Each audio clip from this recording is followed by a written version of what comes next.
Hi అండి, అందరికీ నమస్తే. నేను మీ సునీల్ మద్దాల. ఏంటంటే లోక్సభ అభ్యర్థులను అయితే కనుక ప్రకటించిందండి బీజేపీ. నిజమే, ఎందుకంటే కనుక వాళ్ళు అసలు అభ్యర్థులనే ప్రకటించలేదు, ఎమ్మెల్యే అభ్యర్థులు కానీ ఎంపీ అభ్యర్థులు కానీ ప్రకటించట్లేదని నానా తట్టాలు పడుతున్నారు. ఎవరు కానీ టీడీపీ వాళ్ళు కానీ జనసేన వాళ్ళు కానీ అభ్యర్థులు ఇంకా ప్రకటించకపోతే వాళ్ళు ఎప్పుడు గ్రౌండ్ లెవెల్లోకి వెళ్తారు, వాళ్ళు ఎప్పుడు వాళ్ళతోటి ఇంటరాక్ట్ అవుతారు. సో వాళ్ళు ఎప్పుడు తమ ఓటర్లని ప్రభావితం చేస్తారు, తమ ఓటర్ని ఎప్పుడు అడుగుతారు అనేది అయితే కనుక ఉంది. అందు గురించి తెరదించడానికి బీజేపీ ఆల్రెడీ ఎంపీ లోక్సభ అభ్యర్థులను అయితే ప్రకటించడం జరిగింది.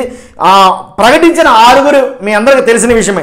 ఎవరంటే పురంధరేశ్వరి గారు రాజమండ్రి నుంచి, కొత్తపల్లి గీత గారు అరకు నుంచి, సీఎం రమేష్ గారు అనకాపల్లి నుంచి, కిరణ్ కుమార్ రెడ్డి గారు రాజంపేట నుంచి, వరప్రసాద్ గారు తిరుపతి నుంచి, శ్రీనివాస వర్మ గారు నరసాపురం నుంచి. ఇదంతా బాగుందండి, పేర్లు తెలుసు, అన్నీ తెలుసు, ఎక్కడి నుంచి ఇప్పుడు చేస్తారో తెలుసు. వీళ్ళు ఎవరో గెలవరు, ఇదే కదా నేను పెట్టింది అమ్మాయిలు. వీళ్ళు ఎవరు కూడా గెలవరు, ఇదే కదా. ఎందుకు గెలవరు అనేది నేను మీకు చెప్పే ముందు నాది రిక్వెస్ట్ ఉంది. ప్లీజ్ లైక్ చేయండి, ఈ వీడియో చాలామందికి షేర్ అవ్వాలి. మీరు లైక్ చేయడం ద్వారా చాలామంది షేర్ అవుతుంది. మర్చిపోవద్దు, సబ్స్క్రైబ్ చేయండి. మన ఛానల్ టార్గెట్ 1,00,000 మంది. సబ్స్క్రైబ్ చేయండి, అవసరమైతే చేయించండి, షేర్ చేయడం మాత్రం మర్చిపోవద్దు. చూస్తున్న మీరు అందరూ కూడా వీడియోలోకి వెళ్ళిపోదాం. ఏంటంటే కనుక లోక్సభ అభ్యర్థులు, బీజేపీ ప్రకటించిన లోక్సభ అభ్యర్థులు ఎంతమంది, ఈ 6 అసలు గెలవలేరు అని అసలు ఎవరు చెప్పకుండా ఈ మాట నిర్మోహమాటంగా డైరెక్ట్గా ఎందుకు మాట్లాడాను నేను అని అయితే మీలో చాలామందికి ఉంటుంది, కొంతమందికి కాలుతుంది కూడా వాస్తవం.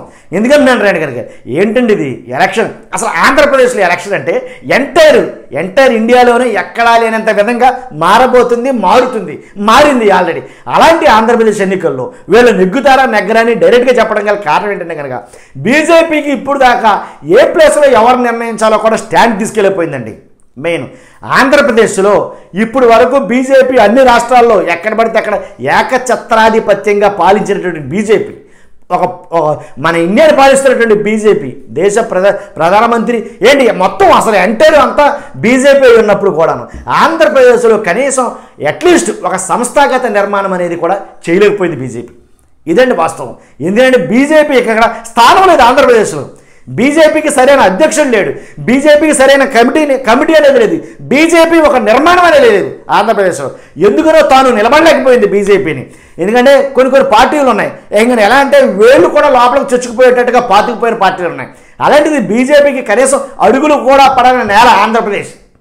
ఎలాంటి ఆంధ్రప్రదేశ్లో 6 ఎంపీలు ఇస్తే సుఖమే ఉంది, 60 ఎంపీలు ఇస్తే సుఖమే ఉంది, నెగ్గరం. ఎలా అంటారేమో కొత్త గొప్ప ఫ్రేమో 2 ఉన్న నాయకులు కొంతమంది ఉన్నారు. ఆ ఫ్రేమో 2 ఉపయోగించుకుని గెలిస్తే కనుక గెలవచ్చేమో కనుక ఈ 6 అభ్యర్థులు ఎందుకు గెలవరన్నానంటే కనుక కారణం అదే. అసలు బీజేపీకి స్థానమే లేదండి ఆంధ్రప్రదేశ్లో. వాస్తవంగా మాట్లాడుకోవాలంటే సంస్థాగత నిర్మాణం కూడా జరగలా ఆంధ్రప్రదేశ్లో. సరైన నాయకుడే లేడంటాను నేను ఆంధ్రప్రదేశ్లో.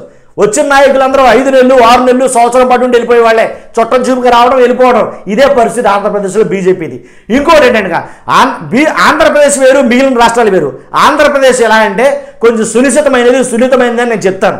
ఎందుకంటే మత విద్వేషాలు లేనిది ఆంధ్రప్రదేశ్, కులాల గొడవలు తక్కువగా ఉండేది ఆంధ్రప్రదేశ్. కాబట్టి ఇలాంటి ఆంధ్రప్రదేశ్లో కొన్ని నిందలైతే కనుక బీజేపీ మీద ఉన్నాయి. ఏంటంటే మతతత్వ పార్టీ అనో లేకపోతే విద్వేషాలు రెచ్చగొడతా కొన్ని ఉన్నాయి.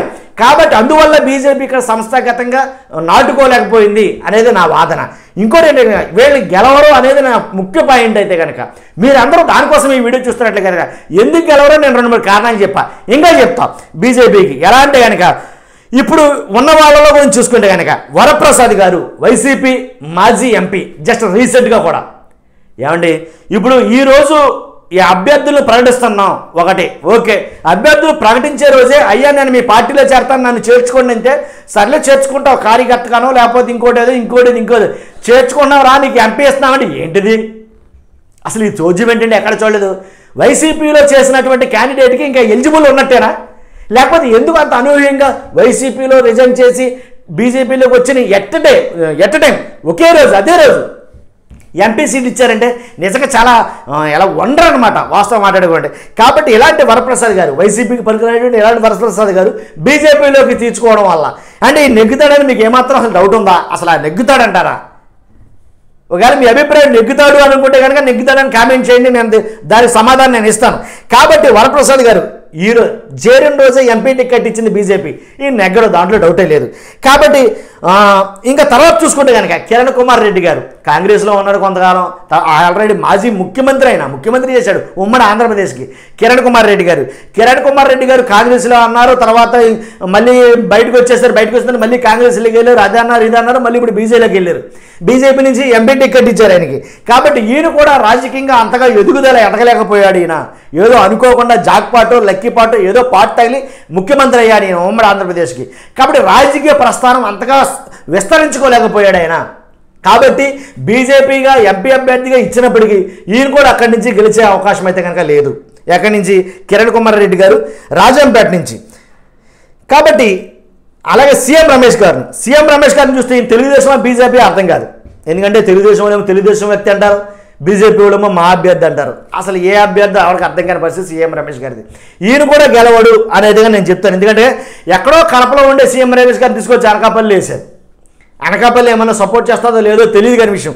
కాకపోతే కాస్తో కూస్తో ఈ ఆరుగురులో ఎవరన్నా కొంచెం నెగ్గుతారా అంటే కనుక మా అయితే కనుక సీఎం రమేష్ గారు కొంచెం ఛాన్సెస్ ఉన్నాయి. అసలు నెగ్గరనే చెప్తున్నాను నేను ఇప్పుడు కూడా.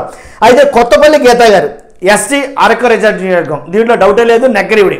కొత్తపల్లి గీత గారికి సమస్య లేదు, అక్కడి నుంచి నెగ్గే అవకాశం అయితే లేదు. ఎందుకు చెప్తున్నారంటే కనుక అక్కడ ఉండే గ్రౌండ్ లెవెల్లో అంత వర్క్ చేయలేదు వీళ్ళ ఆరుగురు కూడాను.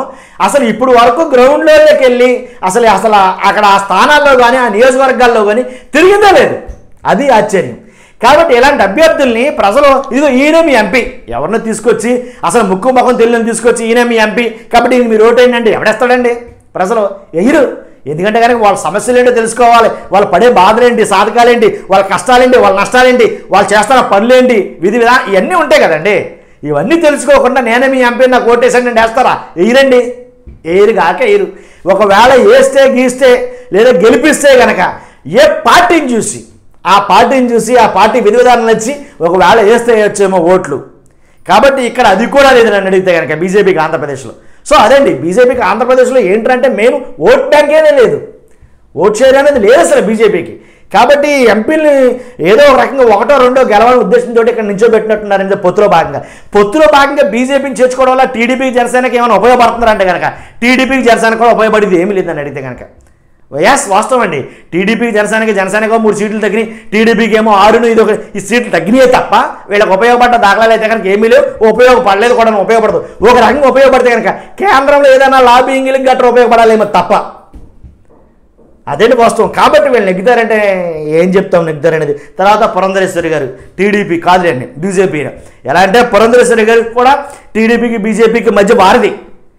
కాబట్టి పురంధరేశ్వరి ఈవిడ కూడా రాజమండ్రి ఇంతకు ముందు రాజంపేట ఇస్తే కనుక ఓడిపోయింది ఈవిడ, గుర్తుందో లేదు మీకు. కాబట్టి ఇప్పుడు రాజమండ్రి ఇచ్చారు ఈవిడికి. రాజమండ్రి నుంచి ఈసారి గెలుస్తాదేమో అనేది కనుక కొంతమంది ఆశావాహులు ఉన్నారు. దాంట్లో ఒకంత జస్ట్ 1% గెలిచే అవకాశాలు అయితే కనుక ఉన్నాయి. అదే నేను చెప్పేది. కాబట్టి గెలుస్తారా లేదా అని చెప్పి నేను వీళ్ళందరూ కూడా గెలవరనే చెప్పానండి 100%. బీజేపీకి ఆంధ్రప్రదేశ్లో అంత సీన్ లేదు, అదే నేను చెప్పేది. ఎందుకంటే ఇక్కడ సరైన చెప్పాను కదా సార్, సరైన సంస్థాగత నిర్మాణాలు లేవు. ఏం గెలిచేస్తారేలో మతిలేక కానీ 5వ జాబితాలో లోక్సభ అభ్యర్థులను ప్రకటించింది. కాబట్టి వీళ్లలో ఎవరో గెలవరని నా అభిప్రాయం. గెలిస్తే కనుక కాస్తో కూస్తే గెలిస్తే కనుక సీఎం రమేష్ గారు కానీ లేదా పురంధరేశ్వరి గారు కానీ, అంతమించి ఏం లేదండి. ఓకే, చూస్తున్నా మీరందరూ కూడా మీ అభిప్రాయాన్ని, మీ విలువైన అభిప్రాయాన్ని కామెంట్ చేయండి. Okay, thank you very much.